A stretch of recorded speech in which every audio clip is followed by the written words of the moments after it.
बेहरमती कर दी गई। और क्या कर रही है बीजेपी की सरकार? खामोश बैठी हुई है। मेरे अजीज दोस्तों और बुजुर्गों, मैं मजम्मत करता हूं जो त्रिपुरा में आज हो रहा है। और बीजेपी और भारत के प्रधानमंत्री को चाहिए कि वो फौरन त्रिपुरा के बारे में एक मीटिंग ले। मोदी जी, कम से कम अगर बोल नहीं सकते तो ट्वीट तो कर दो, ट्वीट तो कर दो कि त्रिपुरा में आज जो नंगा नाच हो रहा है उसको रोकने की जरूरत है। मेरे अजीज दोस्तों और बुजुर्गों, तीसरी अहम बात जो मैं आपसे करना बहुत जरूरी समझता हूं वो ये है कि मेरे अजीज दोस्तों और बुजुर्गों, मुजफ्फरनगर में डेवलपमेंट नाम का कोई काम नहीं हुआ। लखनऊ में बैठकर बाबा बहुत बड़ी बड़ी बातें करते हैं, बाबा बड़ी बड़ी बातें करते हैं। और बाबा ने परसों बयान दिया कि हम कोई मजहब को नहीं करते, हम कोई वैसा नहीं करते, लंबी लंबी छोड़ दिए बाबा ने। हम उनसे पूछना चाहते हैं कि मुजफ्फरनगर में क्या ये बात सच नहीं है कि मुजफ्फरनगर में जहां पर 40% के करीब मुसलमानों की आबादी है ना, यहां पर 40% मुसलमानों की आबादी के लिए आपको बताना चाहूंगा कि सिर्फ 4 कम्युनिटी हेल्थ सेंटर, जहां पर 40% मुसलमान है वहां पर 4 है। जौनपुर में 10% है, वहां पर 22 है। अब आप खुद फैसला करिए। कोई उठाता इन बातों को, कम्युनिटी हेल्थ केयर सेंटर की जरूरत है, मगर इस पर कोई बात ही नहीं होती। और फिर तीसरी बात जो इसमें अहम बात की है कि मुजफ्फरनगर का फसाद हुआ और यही योगी सरकार ने 70 केसेस को वापस ले लिया। कितने? 70 से ज्यादा केसेस को, इनके बड़े बड़े नेताओं के खिलाफ केसेस को वापस ले लिया। इनका एक एमएलए है विक्रम सैनी कठौली का, बीजेपी का एमएलए, जिसको कोर्ट ने बरी कर दिया। किस बुनियाद पर कि उसके खिलाफ एविडेंस नहीं है? क्या सरकार का काम नहीं है कि उसके खिलाफ अपील की जाए? अपील नहीं होनी चाहिए, अपील होनी चाहिए, मगर बीजेपी की सरकार अपील नहीं करती, केसेस को वापस ले लिया जाता है। मेरे अजीज दोस्तों और बुजुर्गों, वहीं पर मैं आपको ये भी बताना जरूरी समझता हूं कि आप देखते हैं कि आप मोदी जी आए कल या 2 दिन पहले आकर उत्तर प्रदेश में 6 या 7 मेडिकल कॉलेज का इफ्तिताह किया, मगर हम मोदी जी से, योगी से पूछना चाहते हैं, सत्ता में तो आप है ना, 5 साल में आपने क्या किया? आपको जानकर हैरत होगी कि आयुष्मान भारत का जो बजट है वो कितना इस्तेमाल हुआ, कितना इस्तेमाल हुआ आयुष्मान भारत बजट का? उसका चंद फीसद भी इससे इस्तेमाल नहीं होता है। मेरे अजीज दोस्तों और बुजुर्गों, ये नाइंसाफियों के खात्मे के लिए, आपकी एक आजाद सियासी आवाज के लिए मैं आपसे अपील करने आया हूं कि मजलिस इत्तेहादुल मुस्लिमीन के हक में अपने वोट का इस्तेमाल करिए। डरने और घबराने की जरूरत हमको और आपको नहीं है। हमको सिर्फ अल्लाह से डरना है, हमको अल्लाह से अपने रिश्ते को मजबूत करना है, हमको रसूलुल्लाह सल्लल्लाहु अलैहि वसल्लम से अपनी निस्बतों को और अपने गुलामी के रिश्तों को मजबूत करना है। याद रखिए, अगर आप डर डर कर इसी तरह अपने वोट का इस्तेमाल करते रहेंगे तो फिर क्या हासिल होगा? बताइए, क्या हासिल होगा आपको? और अगर कोई ये कह रहा है, अगर कोई ये कह रहा है कि एनपीआर नहीं होगा, झूठ कह रहा है आपसे। आज हिंदू अखबार में भारत की नायनाज जर्नलिस्ट है विजेता सिंह की रिपोर्ट पढ़िए, जिसमें कहा गया कि मोदी सरकार सेंसस के साथ एनआरसी और एनपीआर करेगी। और वो क्या है? वो खतरा है तमाम भारत के मुसलमान और दलितों के लिए। सेंसस के साथ एनपीआर होगा, एनआरसी होगा और उसमें सवालात पूछे जाएंगे कि बताओ तुम्हारे माँ बाप कहाँ पैदा हुए थे, बताओ उनका बर्थ सर्टिफिकेट क्या है, बताओ तुम्हारी मादरी जबान क्या है। ये क्यों पूछा जा रहा है आपको मालूम? जब लिस्ट बन जाएगी तो तहसील ऑफिस में एक लिस्ट लगाई जाएगी कि देखो इसमें असदुद्दीन ओवैसी का नाम है, और वो तहसीलदार के पास कोई भी जाकर ये ऑब्जेक्शन डाल सकता है कि असदुद्दीन ओवैसी भारत का नागरिक नहीं है, मैं ऑब्जेक्शन करता हूं इसकी शहरियत पर, तो मुझे अपनी शहरियत को साबित करना पड़ेगा। ये काम बीजेपी करने जा रही, इसकी आवाज कोई नहीं उठाएगा। और लोग पूछेंगे तुमने क्या किया तेलंगाना में। हमारे पास तेलंगाना रियासत में 7 एमएलए मजलिस के, हमने अपने चीफ मिनिस्टर मुख्यमंत्री से बैठकर कहा, पूरे तमाम मुसलमानों की तंजीमों को लेकर गए, जिसमें जमीयतुल उलमा भी शामिल, जिसमें जमात इस्लामी, तबलीगी जमात, अहले हदीस, अहले सुन्नत, सबको लेकर गए, शिया भी थे। सबको ले जाकर हमने चीफ मिनिस्टर से कहा कि आप सेंसस करेंगे, एनपीआर नहीं करेंगे। चीफ मिनिस्टर ने तयखुन दिया, तो हमने कहा तयखुन की कोई अहमियत नहीं है, असेंबली में खड़े होकर दो। तो असेंबली में रेजोल्यूशन हमने पास कराया, करारदाद को मंजूर करवाया कि तेलंगाना में सेंसस होगा, एनपीआर नहीं होगा। ये आपकी ताकत होती है। लोग बोलते हैं कि तुम्हारे पास 7 एमएलए है, तुम क्या कर सकते।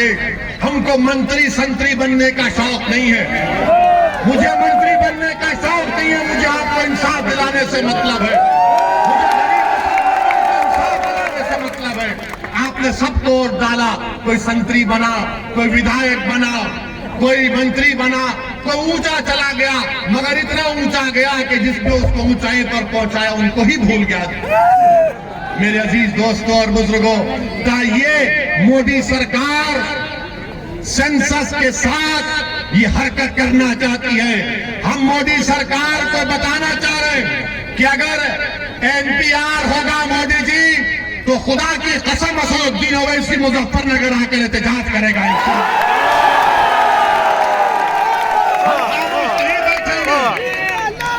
बताइए किसके पास भारत के बर्थ सर्टिफिकेट है? क्या आपके माँ बाप के पास बर्थ सर्टिफिकेट निकलेगा? क्या निकलेगा बर्थ सर्टिफिकेट?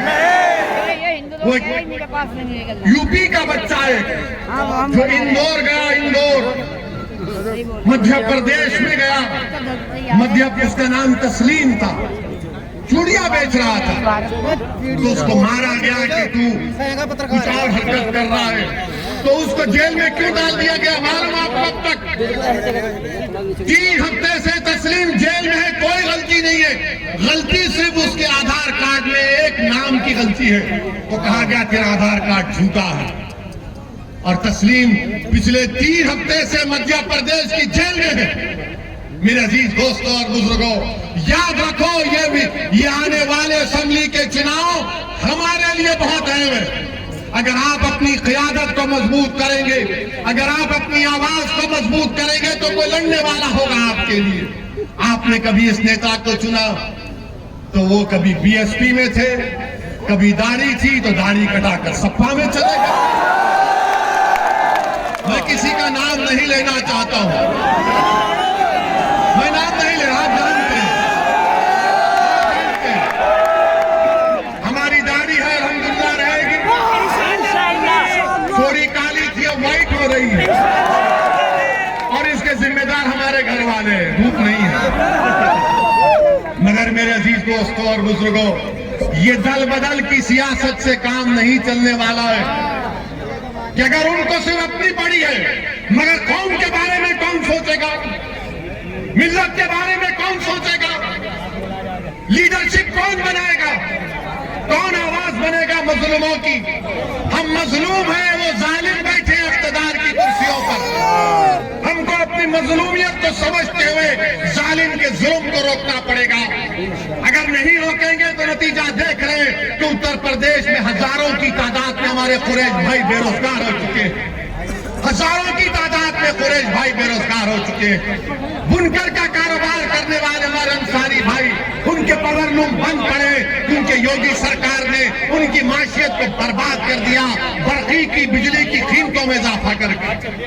मेरे अजीज दोस्तों और बुजुर्गों, ये मसाइल हमारे हैं ना, इन मसाइल पर कौन आवाज उठाएगा? और जहां तक बीजेपी का सवाल है, लोग बहुत सी बातें करते हैं कि आप बीजेपी के बारे में नहीं बोलते। अरे जितना हम मोदी के बारे में बोलते शायद ही कोई बोलता है, पार्लियामेंट में खड़े होकर हमने कहा था कि मोदी जी आप दोबारा प्रधानमंत्री बन जाएंगे। किसने कहा था? मुलायम सिंह यादव ने कहा था कि हमने पार्लियामेंट में जाकर मोदी जी के गले मिल लिए। कौन गले मिला था? कि हमने अपनी बेटी की शादी में मोदी को बुलाया था। किसने बुलाया था?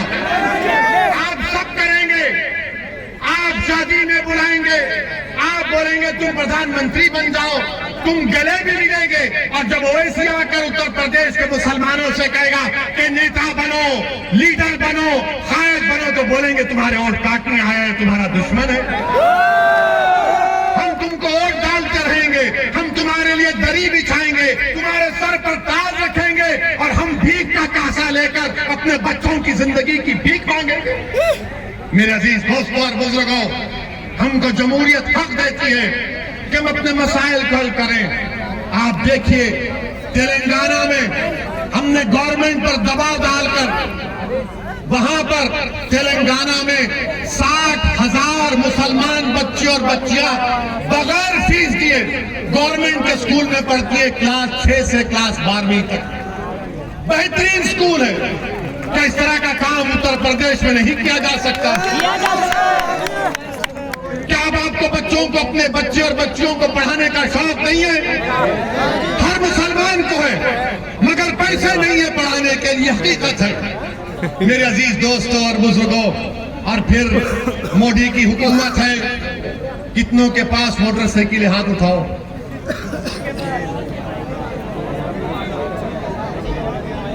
कितनों के पास पेट्रोल की गाड़ी है? आप जब पेट्रोल स्टेशन जाते हैं तो 104, 107 रुपया पर लीटर दलाते हैं ना। और जब दलाते हैं, दलाकर आप पैसे देने जाते हैं, सामने पोस्टर पर मोदी जी नजर आते हैं। वो देश के इन मोटरसाइकिल चलाने वालों को पैगाम दे रहे हैं कि बेटा लो पेट्रोल और मैं तेरा खून चूस रहा हूं। 107 रुपये मोदी जी, क्या आपने कमाल कर दिया। वाह वाह वाह। और फिर पेट्रोल 107, 104 रुपये में हो गया तो यूपी का एक निराला मिनिस्टर है जो बोला कि पेट्रोल दलाता ही नहीं है कोई। अजीब आदमी है, अजीब आदमी है। अरे कह रहा है कि पेट्रोल दलाता ही नहीं है। अच्छा, एक और इनका बहुत अक्लमंद आदमी है जो कहा कि मोदी जी ने कोविड का वैक्सीन लगाया तो उसमें पैसे चले गए। मेरे भाई, आप थम्स अप हो सकते हो, वैसी थम्स अप नहीं। थोड़ा बहुत पढ़ना लिखना जानते हैं। भारत सरकार ने कोविड के वैक्सीनेशन के लिए 35,000 करोड़ रुपए मुख्तसस किए थे बजट में। तो पेट्रोल क्यों बढ़ाया जा रहा है? क्या मोदी जी आपको गरीबों से मोहब्बत नहीं है? आज पेट्रोल की कीमत बढ़ रही है, तरकारी की कीमतों में इजाफा हो चुका है। हमारी माँ और बहनें, आप बताओ तरकारी में इजाफा हुआ नहीं हुआ? कितनी कीमत बढ़ चुकी है तरकारी की।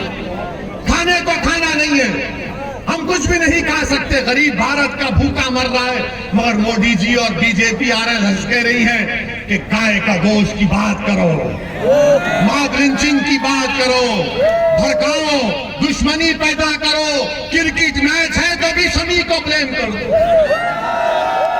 और मेरे अजीज दोस्तों बुजुर्गों, हम पर इल्जाम लगता है कि हम ही जज्बाती तकारीर करते हैं, मगर आप अपने दिल पर हाथ रखकर बताइए, आप जानते हैं मौलाना कलीम सिद्दीकी को?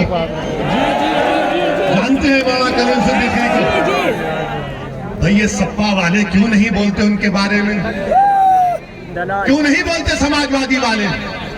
बीएसपी क्यों नहीं बोलती? आरएलडी क्यों नहीं बोलती? कांग्रेस क्यों नहीं बोलती? इसलिए नहीं बोलते, जब जाकर पूछो उनसे, इनके नेताओं से पूछो, बोलो ना मौलाना कलीम सिद्दीकी के बारे में, तो कहेंगे अगर कलीम सिद्दीकी के बारे में बोला जाएगा तो योगी और मोदी नाराज हो जाएंगे, हमको हिंदू भाइयों का वोट नहीं मिलेगा। मौलाना कलीम सिद्दीकी को झूठे केस में गिरफ्तार किया गया। मौलाना कलीम सिद्दीकी और उनके साथियों पर जुल्म किया जा रहा है, और इसके खिलाफ अगर किसी ने आवाज उठाई तो मजलिस इत्तेहादुल मुस्लिमीन ने आवाज उठाई। मेरे अजीज दोस्तों और बुजुर्गों, आज आप देखिए कि हर चीज मैं आपके सामने खुलकर बयान कर रहा हूं ताकि आप एक पैगाम लेकर यहां से उठें, ताकि आप आने वाले विधानसभा में मजलिस के अपने अपने वोट का इस्तेमाल करें। मैं फिर से आपसे अपील कर रहा हूं कि 14 में, 2014 में, 2017 में, 2019 में आपने नाम निहाद सेकुलर पार्टियों को वोट दिया, मगर ये बीजेपी को रोकने से नाकाम साबित हुए। मेरे बुजुर्गों, मेरी इज्जतदार मां और बहनों, मेरे कौम और मिल्लत के गयूर नौजवानों, इस बार एक मरतबा मजलिस के हक में अपने वोट का इस्तेमाल करो, मजलिस का साथ दो। याद रखो, अगर आज समाजवादी, बीएसपी, कांग्रेस, आरएलडी में अगर मुसलमानों की तरफ कोई देख रहे हैं तो क्यों देख रहे हैं आपको मालूम? अगर मजलिस असदुद्दीन ओवैसी यूपी को नहीं आता तो ये मुसलमानों की तरफ देखते भी नहीं। एक एमपी है साबिका, इनका भी नाम लेना नहीं चाहता, वो अपने फेसबुक पर मजलिस की तारीफ लिखे और ओवैसी की तारीफ लिखे। हमारे जिम्मेदारों ने उनसे राब्ता किया और बोला कि साहब आपने बड़ी तारीफ की, तो कहा कि तहज्जुद में उठा था, दिल में तकलीफ हो रही थी तो मैंने लिख दिया। हमारे लोग खुश हो गए, मैं मुस्कुरा रहा था। बोला ठीक है। 2 दिन के बाद मालूम हुआ कि अखिलेश यादव के बगल में खड़े होकर फोटो ले रहे हैं। हमारी तारीफ लिखेंगे तो अखिलेश बोलेगा आजा मेरे पास। मजलिस के डर से बुला रहे हैं तो मालूम हो गया कि उत्तर प्रदेश के मुसलमानों में मजलिस अपना घर बना चुकी है, एक मुकाम पैदा कर चुकी है। अखिलेश यादव हो, कांग्रेस हो, आरएलडी हो, तुम नेताओं को ले लो, मैं जनता को अपने साथ लेके जाऊंगा। जनता के बगैर कोई नेता नहीं है, ठेंगा रहता है। जनता है तो नेता है, अवाम है तो कायद है। अवाम कायद को बनाती है, जनता नेता को बनाती है। आज उत्तर प्रदेश की मुसलमान जनता इस बात को तय कर चुकी है कि हम अपने नए नेता को बनाएंगे, अपनी पार्टी को मजबूत करेंगे। मेरे अजीज दोस्तों और बुजुर्गों, मेरी आपसे सिर्फ यही गुजारिश है दोबारा कि मजलिस को मजबूत करिए, हर बूथ पर अपनी पार्टी को मजबूत करिए। अगर मैं आप तक नहीं पहुंच सका तो मुझे माफ करिए, मैं आपसे एक वादा कर रहा हूं, मैं सिर्फ ये इलेक्शन लड़ने के लिए नहीं आया हूं। मैं मुजफ्फरनगर के गयूर मुसलमानों के दरमियान में खड़े होकर जिन्होंने 8 साल पहले जिन पर मसाइब और मुश्किलात के तूफानों से गुजरना पड़ा, जिनको खाकर खून के दरियाओं से गुजरना पड़ा, मैं आपके दरमियान में खड़े होकर इस बात का आपको वादा कर रहा हूं, इलेक्शन जितने मेरी जिंदगी में आएंगे मैं आता रहूंगा उत्तर प्रदेश को इंशाअल्लाह। मैं सिर्फ एक इलेक्शन के लिए नहीं आया हूं और अल्लाह मेरी नीयत को जानता है, रब्बे करीम मेरे दिल का हाल जानता है। मेरी दिल की ख्वाहिश सिर्फ यही है कि अल्लाह मुझे जब तक जिंदा रखेगा मैं उस वक्त को कीमती समझकर भारत की जमहूरियत को मजबूत करना है। और कैसे भारत की जमहूरियत मजबूत होगी? जब मुसलमान अपना नेता बनाएगा, जब मुसलमान अपनी पार्टी को मजबूत बनाएगा, तब जमहूरियत मजबूत होगी। अब जमहूरियत मजबूत नहीं है, अब जमहूरियत मजबूत नहीं है। हम तो इन लोगों को कामयाब करते हैं जो अपने जाती मफाद के लिए आप लोगों का सौदा कर लेते हैं। मेरे अजीज दोस्तों और बुजुर्गों, मजलिस इत्तेहादुल मुस्लिमीन आपकी जमात है, आपकी आवाज है, इसको मजबूत करिए। इंशाअल्लाह ताला दोबारा आऊंगा, आपसे फिर मुलाकात होगी। अस्सलाम वालेकुम व रहमतुल्लाहि व बरकातहू।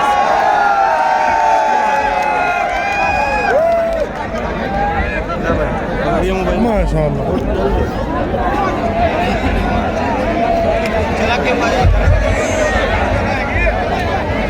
इधर के लिए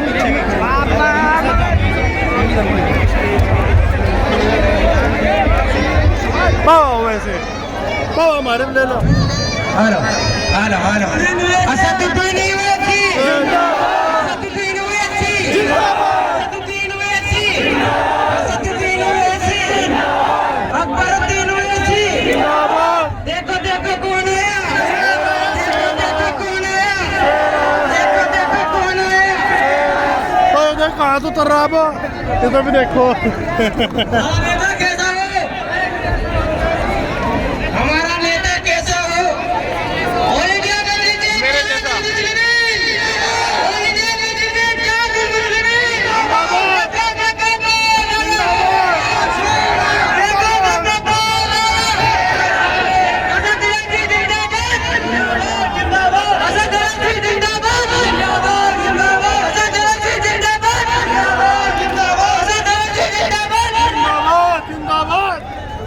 तारा करने बैठ गया मुझे मार लो वो बात करते चल भैया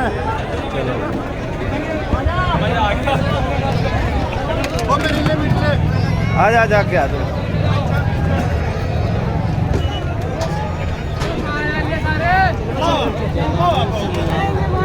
देखो कौन आया भाई कुर्सी पुर्सी तोड़ गिरी वो मारे मुझे फन्नार वाले सुधारने के लिए वो बहुत तेज जा रहा बाहुबली ये देख कुर्सी कहाँ का फेंक रखी है। हेलो हेलो आप तमाम हजरात का जिन्होंने इतना कीमती वक्त निकाल कर इस प्रोग्राम को कामयाब किया है, अल्हम्दुलिल्लाह आपकी तारीफ अल्लाह के पास से वो इंशाअल्लाह अल्लाह का ऐसा इंशाअल्लाह आपको यहाँ पर इंशाअल्लाह वो और तो जा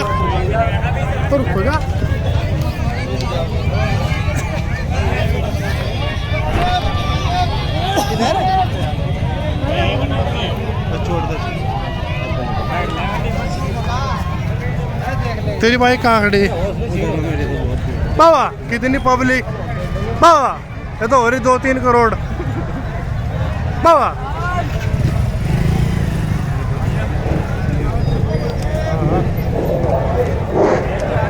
बाबा मेरे मोहतरम अजीज साथियों, हमारी 6 की 6 विधानसभा से आने वाले सभी मेहमान और जितने भी नगर ब्लॉक से आने वाले सभी मेहमान और शहर के और गांव देहात से आने वाले दूसरे जिलों से आने वाले सभी मेहमान ये जो है थोड़ा